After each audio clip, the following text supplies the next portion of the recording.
Bismillahirrahmanirrahim. Assalamualaikum warahmatullahi wabarakatuh. Alhamdulillah wa syukurlah wa ni'matillah wa la quwwata illa billah. Allahumma inni as'aluka ilman nafi'ah wa rizqan thayyibah wa amalan muttaqabbala. Selamat pagi dan salam sehat untuk semuanya. Pagi hari ini saya menyajikan penjelasan tentang pendidikan sebagai ilmu. Kalian bisa mengamati dan mempelajari juga PowerPoint yang ada di si pejar. PowerPoint tersebut memang bukan buatan saya karena sangat feminim gitu ya. Mengingat mata kuliah ini universiter, sehingga satu PowerPoint yang dibuat oleh teman ini disebarkan untuk semua dosen. Ya, saya pertama kali atau di awal ingin mengomentari doa yang tadi saya bacakan.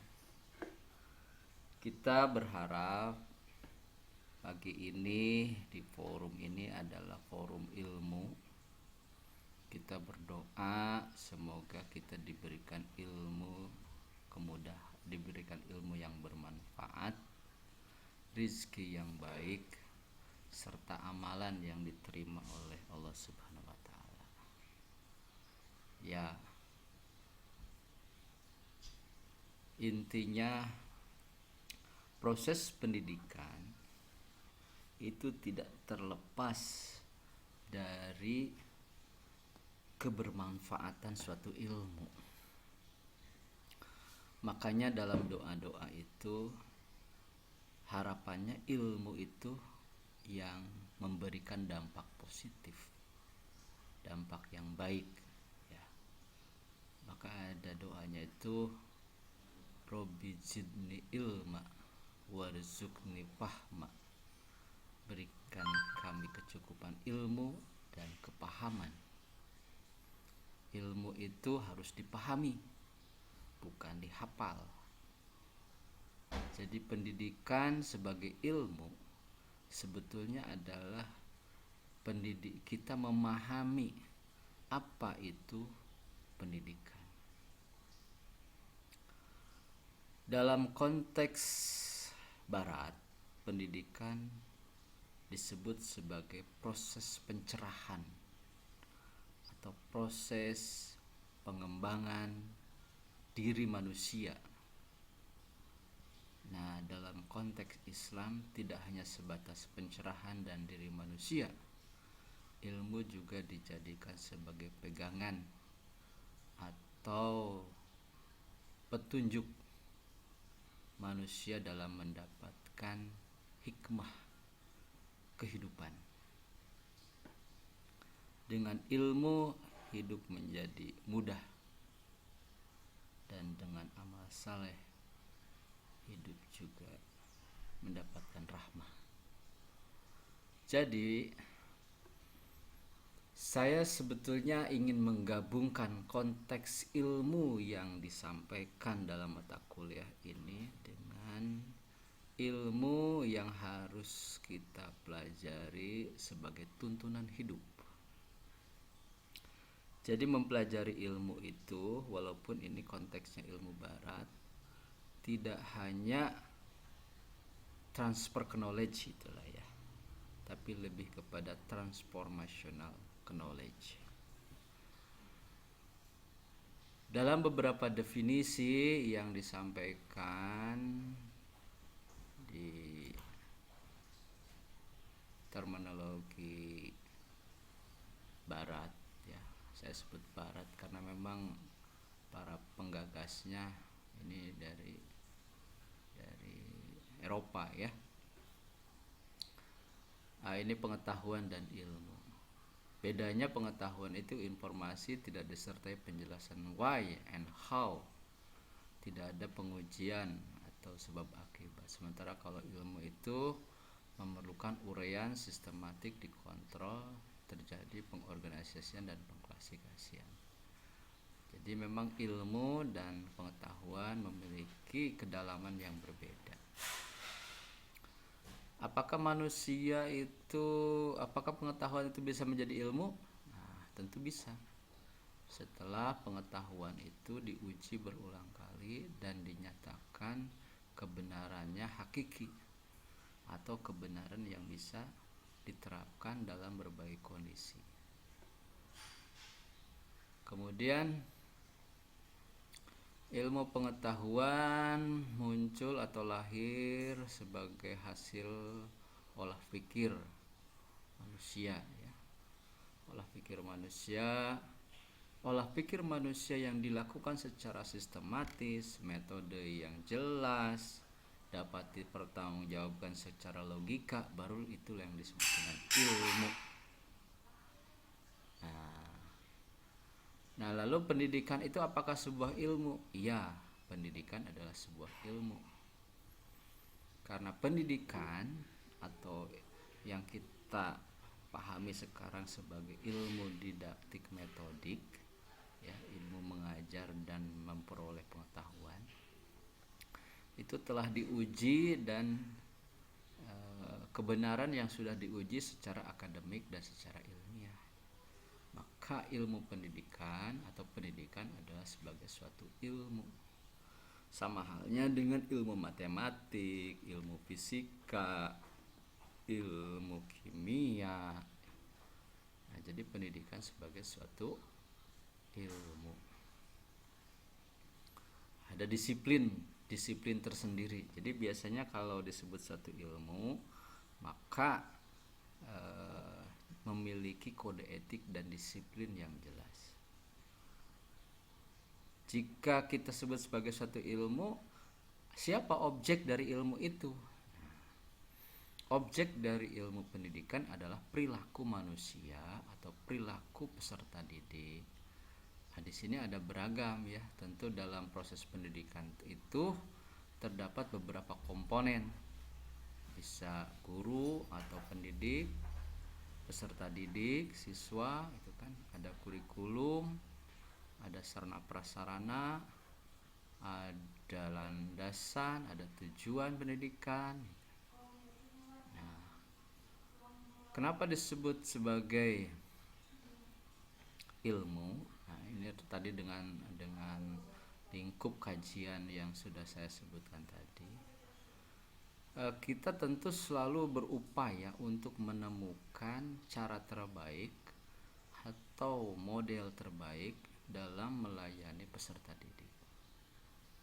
Jadi pendidikan itu atau ilmu pendidikan itu berupaya untuk meriset, mengkaji, mengembangkan pendekatan seperti apa, teori apa saja yang lebih memudahkan dan dapat meningkatkan pemahaman peserta didik pada sebuah ilmu. Oke, jadi model belajar seperti sekarang sedang berkembang, belajar hybrid, ya, dengan teknik dengan model hybrid, yaitu penggabungan antara sinkronus dan asinkronus, model pembelajaran yang menerapkan ada blended learning, yaitu pembelajaran yang menggabungkan antara pembelajaran di kelas atau disebut klasikal dengan pembelajaran online atau disebut dengan learning by networking. Nah, itu kita tentu menemukan satu model itu adalah hasil buah pikir dari suatu ilmu pendidikan.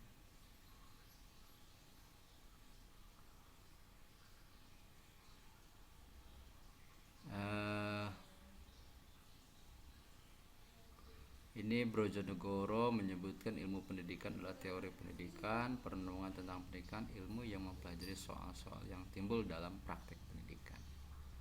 Nah, itu yang tadi saya maksud, bahwa ilmu pendidikan itu suatu proses memahami perilaku dan hal-hal yang terkait dengan proses pendidikan.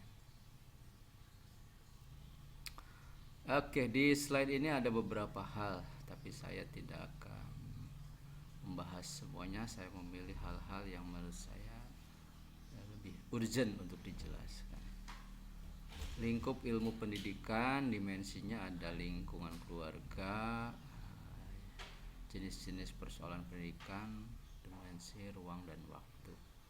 Tapi secara general saya menyatakan bahwa lingkup ilmu pendidikan itu sangat luas, tidak hanya yang ada di 3 dimensi ini.